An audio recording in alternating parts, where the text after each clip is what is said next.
y le da inervación sensitiva a las pleuras y pericardio. Y le digo otra cosa. Después avanza hacia el abdomen el nervio frénico y forma plexos en el abdomen, y en el lado derecho forma ganglios y en el lado izquierdo no, pero por lo menos forma territorio de inervación motora, pero ahora autónoma para la glándula suprarrenal, y hace un territorio de inervación sensitiva para el hígado, en la cúpula del hígado. Entonces ciertos dolores hepáticos tienen, por ejemplo, clínica en el hombro, dolor de hombro. ¿Cómo explica eso? Ah, que está enervado por nervio frénico. Pero la única forma que usted lo explique, porque hay modelos para explicar eso, es que usted sepa anatomía. Entonces una pericarditis, ¿puede tener clínica en el hombro? Sí. Claro que sí, porque mire, si el nervio frénico deriva de estos niveles. Ah, es que de estos niveles también derivan esto. Y esto no, el lateral, ¿se acuerda que yo le dije que le daba inervación sensitiva al hombro? Entonces las fibras se confunden y una pericarditis puede dar inervación sensitiva y por lo tanto una clínica en el hombro. O puedes darle una clínica en el miembro superior, por ejemplo, dolor del miembro superior del lado izquierdo. ¿Lo has escuchado alguna vez? Ah, es que el nervio frénico no es solamente del plexo cervical, también es del plexo braquial. Ah, entonces, ¿podrá darle alguna clínica al plexo braquial? Claro que sí. Pero después, además, entendemos que los influjos nerviosos son relativos. No están diseñados todos iguales para todas las personas. Entonces, las clínicas pueden variar. Tanto pueden variar que existen algunos pacientes que están cursando con infarto que le da dolor en el ángulo de la mandíbula. En el ángulo de la mandíbula. O en la mandíbula. ¿Y ese dolor cómo se explica? Ah, pero es que tiene interacción también, porque como esto tiene interacción con el plexo cervical, y el plexo cervical tiene interacción con el nervio accesorio, tiene interacción con el nervio vago, tiene interacción con el nervio hipogloso, pero también tiene interacción con el nervio séptimo, ¿se acuerdan? El facial. Ah, entonces ¿puede dar inervación sensitiva a la región de la cara?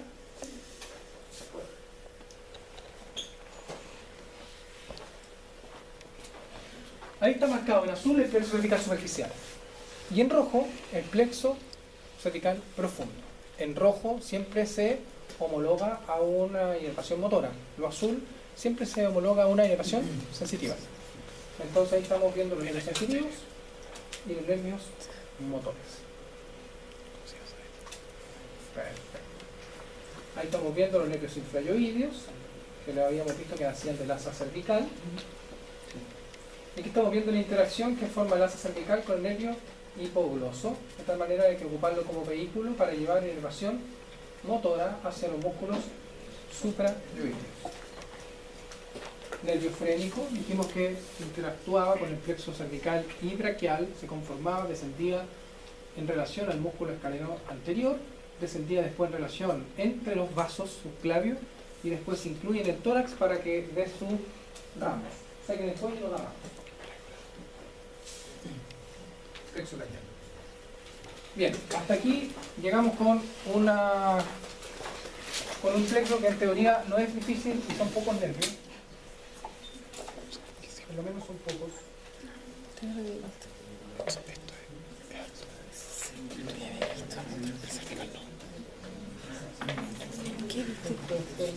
Brazo.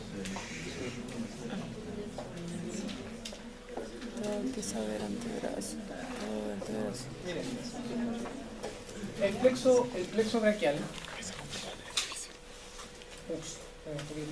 El plexo braquial se conforma de C5 hasta T1.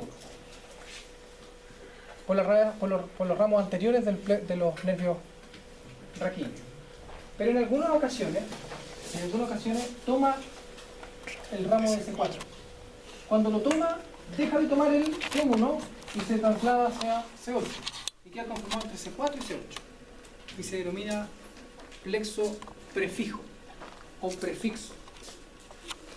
Prefijo. Y cuando toma C6 como primer ramo, entonces tomará finalmente T2 como el último. Y eso se denomina plexo postfijo. El plexo postfijo da clínica. ¿Por qué? Porque el tronco inferior que se forma entre C8 y T1 está a nivel de la primera costilla. Ahí se forma. Pero cuando se forma como T2, esto puede estar muy descendido y se comprime ahí el nervio. Y entonces el tronco inferior queda comprimido y muchas veces eso es molesto, doloroso y forma dolores fantasmas o pacientes que, por ejemplo, necesitan muleta, no pueden usarla porque tienen esta condición en la tabla. ¿Ya?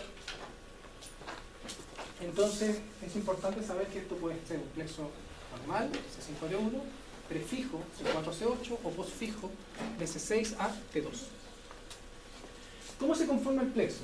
El plexo se conforma solo por los ramos anteriores y se unen el ramo de C5 y C6 para formar el tronco superior. El tronco medio está conformado solo por el ramo anterior de C7 y C8 y T1 se vuelven a unir para conformar el tronco inferior. Estos troncos se ubican en el cuello, en el triángulo lateral del cuello y entre los músculos escalenos. Efectivamente se encuentran en el desfiladero del escaleno y por ahí emergen. Y cuando emergen como troncos. Es decir, estos troncos son supraclaviculares.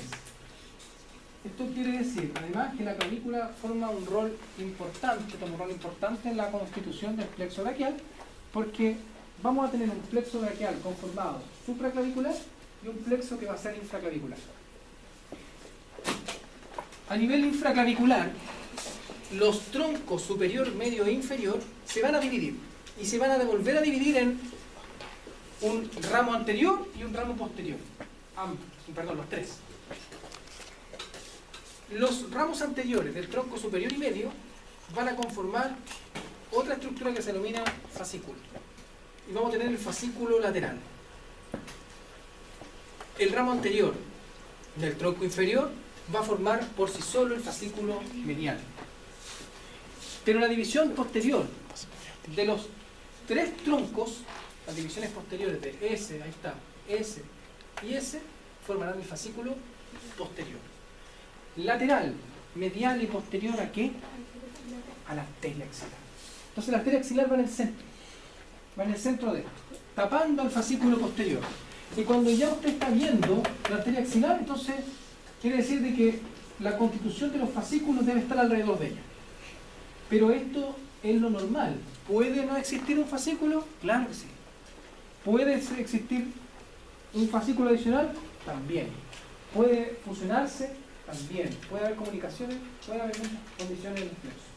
Pero normalmente se forma así. Troncos a nivel del cuello supraclavicular, fascículos en la región axilar. Y los fascículos van a tener nervios que van a ser terminales. El fascículo lateral tendrá dos ramos terminales.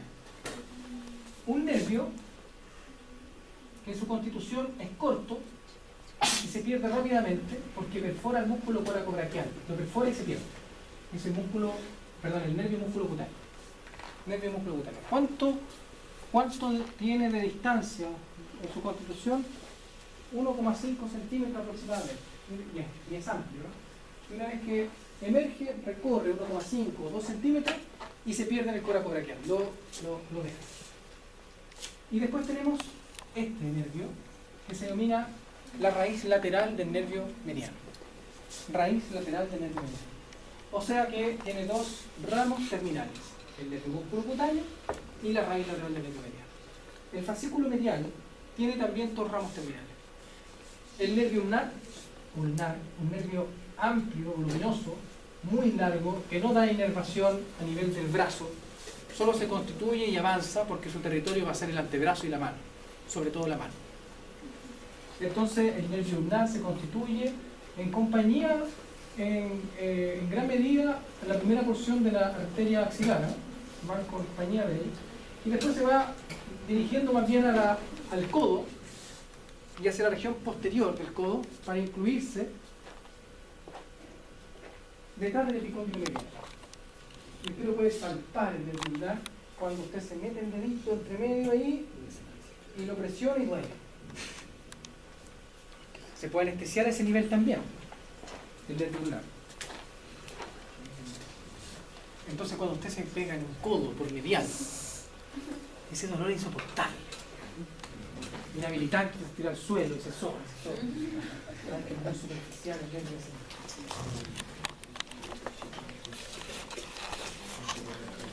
Pero también tiene este ramo terminal.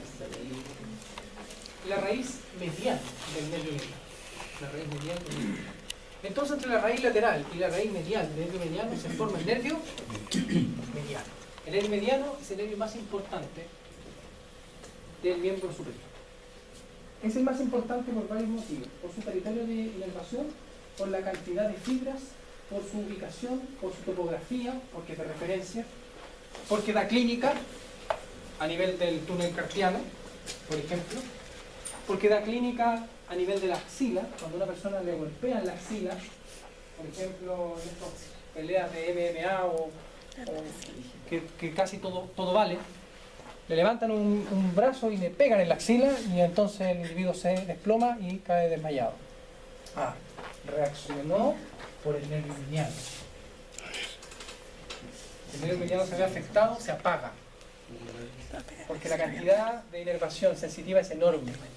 Y ese dolor enorme, cuando un dolor es demasiado grande, llega un momento en que el cuerpo ya sabe de que hay un daño.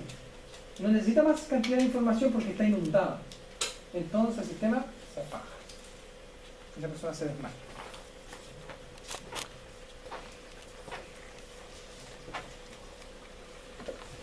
¿Cómo ubico ese nervio? Es que si yo ubico a este nivel en la axila los fascículos, me daré cuenta de que si yo ubico el nervio músculo cutáneo, la raíz lateral del nervio mediano, la raíz medial del nervio mediano y el nervio ulnar, formaré la M de mediano. Y esa M se puede ver sobre la arteria axilar. Bien, viene rotulado.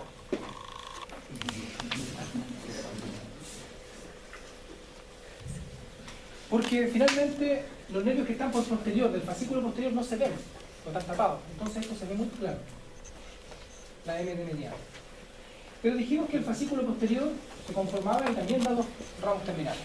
Y los ramos terminales son el nervio axilar, es un nervio que rápidamente se constituye y se pierde porque se va hacia la región posterior, pasa por el espacio escapulohumeral, específicamente por el espacio cuadrangular, da vuelta por la articulación del hombro en conjunto con la arteria circunfleja humeral posterior y finalmente le da inervación motora a dos músculos importantes, el músculo deltoides, importantísimo, y el músculo redondo menor. Pero una vez que le da inervación motora, emerge en la superficie y le comienza a dar inervación cutánea a la región del hombro y entonces se llama nervio cutáneo braquial lateral superior. Pero es el mismo nervio axilar. O sea que el nervio axilar se llama axilar mientras le esté dando inervación motora. Una vez que comienza a dar su inervación sensitiva, se llama nervio cutáneo braquial lateral superior. Y el nervio cutáneo braquial lateral superior le da inervación justo donde está el margen aquí, que está cosido. El resto es parte del nervio supraclavicular lateral. Y la región deltoínea es del nervio axilar cutáneo braquial lateral superior. Pero también tenemos ese, el nervio radial. El nervio radial es el nervio probablemente más largo y el más voluminoso de la región, porque el nervio no es más importante, el más voluminoso, porque el nervio radial le da inervación motora y sensitiva a toda la región extensora. Toda la región extensora. Es decir, al tríceps con toda la región del brazo posterior, al antebrazo por posterior, a la región lateral del antebrazo, a la mano por dorsal. Motora y sensitiva. Entonces su cantidad de fibra es enorme. Perfecto. Usted entendió eso. Y esto es lo fundamental del plexo braquial. El tema ahora es que usted no va a saber solo eso, sino que usted va a saber todos los nervios del plexo braquial. Esos son los ramos terminales infraclaviculares. Pero después hay que añadirle ahora los ramos que son supraclaviculares.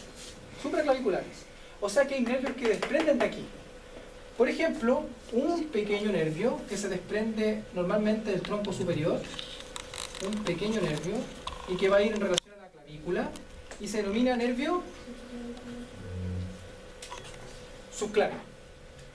Ese es el nervio subclavio, el que habíamos visto que tenía una interacción con nervio frenco, nervio subclavio.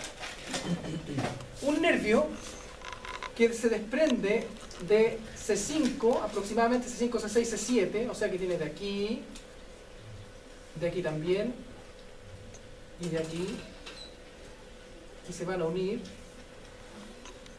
y van a pasar detrás de la clavícula, y van a pasar por la raíz de la axila, y va a descender, y se va a denominar nervio torácico largo.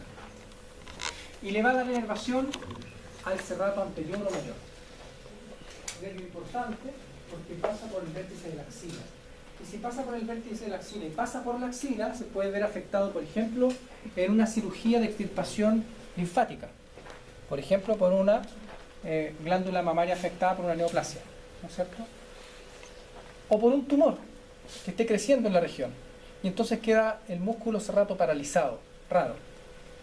Entonces quiere decir que a lo mejor los linfonodos apicales, los que pasan por el vértice, se pueden ver afectados. Y como está creciendo un tumor a ese nivel, se comprime este nervio y entre otras afecciones mantiene el serrato anterior paralizado. Existe otro nervio pequeño que nace de aquí y de aquí,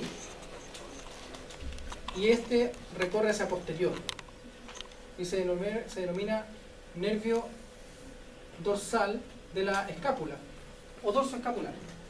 Y el nervio dorso escapular es un nervio que se incluye en la profundidad del cuello, le da inervación parcial a los músculos escalenos, perfora al músculo levantador de la escápula, lo inerva parcialmente, pero no está hecho para inervarlo. Lo perfora, lo inerva parcialmente y se dirige a los músculos romboides. O sea que da la vuelta por posterior y inerva la musculatura romboide. Nervio dorsal de la escápula para los músculos romboides. Pero antes dio inervación a otros músculos. Y después tenemos un gran nervio que deriva de acá. Vamos a hacer así. Vamos a hacer largo, pero no es tan largo. Deriva de aquí y de aquí. Se incluye, forman uno que es bastante amplio y grueso, y de hecho forma unas fibras así, y va a ir por la región posterior, va a tomar el triángulo lateral del cuello y se va a dirigir al... ¿Se acuerda el ligamento transverso superior de la escápula? Que estaba constituido para un nervio y que dejaba una arteria fuera, pues la arteria supraescapular quedaba fuera, pero el nervio supraescapular queda dentro. Nervio supraescapular entonces pasa por el ligamento transverso superior de la escápula, avanza hacia la escápula por la región dorsal y le da inervación a los músculos supraespinoso e infraespinoso. O sea, toda la musculatura de la región posterior de la escápula.